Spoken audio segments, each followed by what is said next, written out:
ایک بار جبرائیل علیہ السلام نبی کریم صلی اللہ علیہ وآلہ وسلم کے پاس آئے تو آپ صلی اللہ علیہ وآلہ وسلم نے دیکھا کہ جبرائیل علیہ السلام کچھ پریشان ہیں۔ آپ صلی اللہ علیہ وآلہ وسلم نے فرمایا، اے جبرائیل، کیا معاملہ ہے کہ آج میں آپ کو غمزدہ دیکھ رہا ہوں؟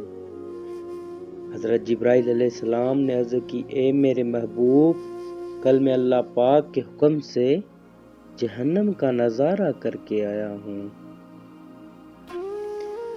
اس کو دیکھنے سے مجھ پہ غم آثار نمودار ہوئے۔ نبی کریم صلی اللہ علیہ وسلم نے فرمایا، اے جبرائیل، مجھے بھی جہنم کے حالات بتاؤ۔ جبرائیل علیہ السلام نے عرض کی، جہنم کے کل 7 درجے ہیں۔ میں قربان جاؤں یا رسول اللہ، ان میں جو سب سے نیچے والا درجہ ہے، اللہ پاک اس میں منافقوں کو رکھے گا۔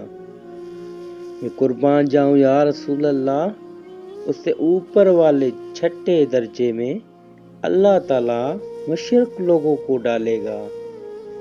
میں قربان جاؤں یا رسول اللہ، اس سے اوپر 5ویں درجے میں اللہ سورج چاند کے پرستش کرنے والوں کو ڈالے گا۔ میں قربان جاؤں یا رسول اللہ، 4تھے درجے میں اللہ پاک آتش پرست لوگوں کو ڈالیں گے۔ 3 درجے میں اللہ پاک یہود کو ڈالیں گے۔ 2 درجے میں اللہ تعالیٰ عیسائیوں کو ڈالیں گے۔ میں قربان جاؤں یا رسول اللہ، 2 درجے میں اللہ تعالیٰ عیسائیوں کو ڈالیں گے۔ یہ کہہ کر جبرائیل علیہ السلام خاموش ہو گئے تو نبی کریم صلی اللہ تعالیٰ علیہ وآلہ وسلم نے پوچھا، اے جبرائیل، آپ خاموش کیوں ہو گئے؟ مجھے بتاؤ کہ پہلے درجے میں کون ہوگا؟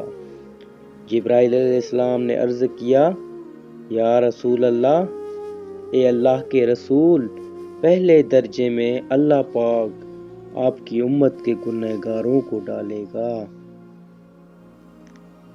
جب نبی کریم صلی اللہ تعالیٰ علیہ وآلہ وسلم نے یہ سنا، میری امت بھی جہنم میں ڈالا جائے گا، میری امت کو بھی جہنم میں ڈالا جائے گا، تو آپ بے حد غمگین ہوئے۔ آپ نے اللہ کے حضور دعائیں کرنا شروع کی، میں قربان جاؤں یا رسول اللہ، 3 دن ایسے گزرے کہ اللہ کے محبوب مسجد میں نماز پڑھنے کے لیے تشریف لاتے، نماز پڑھ کر حجر تشریف لے جاتے اور دروازہ بند کر کے اللہ کے حضور رو رو کر فریاد کرتے۔ صحابہ حیران تھے کہ نبی کریم پہ یہ کیسی کیفیت طاری ہوتی ہے، مسجد سے حجرے جاتے ہیں مگر گھر تشریف لے کر نہیں جا رہے۔ میں قربان جاؤں یا رسول اللہ، جب 3 دن ہوا تو سیدنا ابو بکر سے رہا نہیں گیا،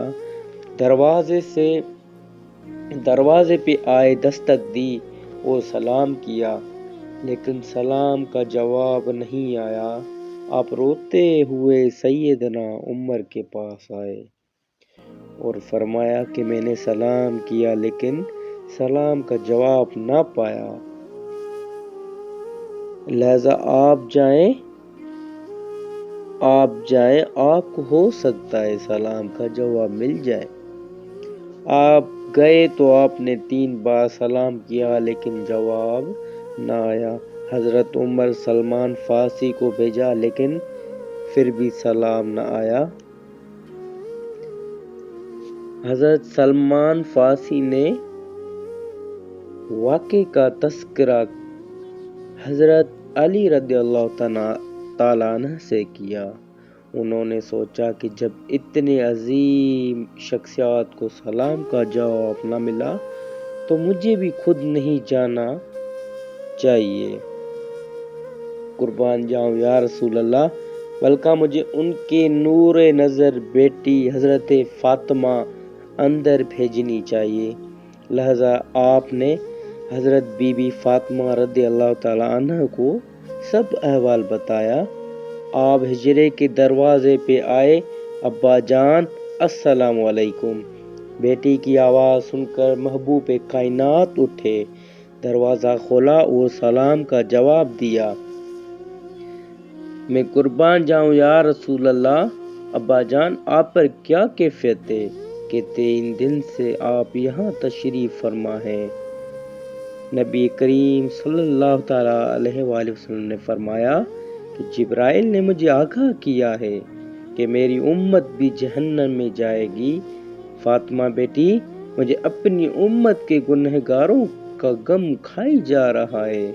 قربان جاؤں یا رسول اللہ، اور میں اپنے مالک سے دعائیں کر رہا ہوں کہ اللہ ان کو معاف کر اور جہنم سے بری کر۔ یہ کہہ کر آپ پھر سجدے میں چلے گئے اور رونا شروع کر دیا۔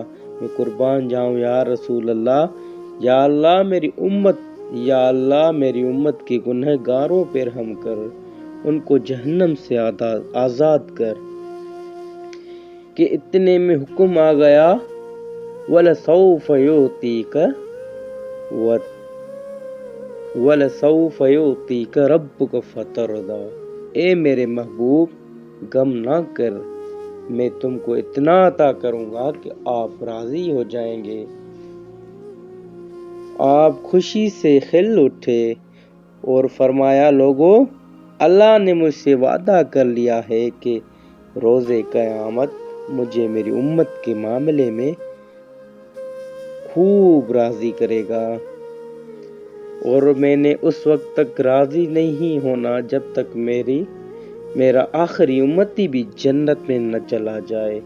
قربان جاؤں یا رسول اللہ۔ لکھتے ہوئے آنکھوں سے آنسو آ گئے کہ ہمارا نبی پاک اتنا شفیق اور غم محسوس کرنے والا ہے، اور بدلے میں ہم نے ان کو کیا دیا۔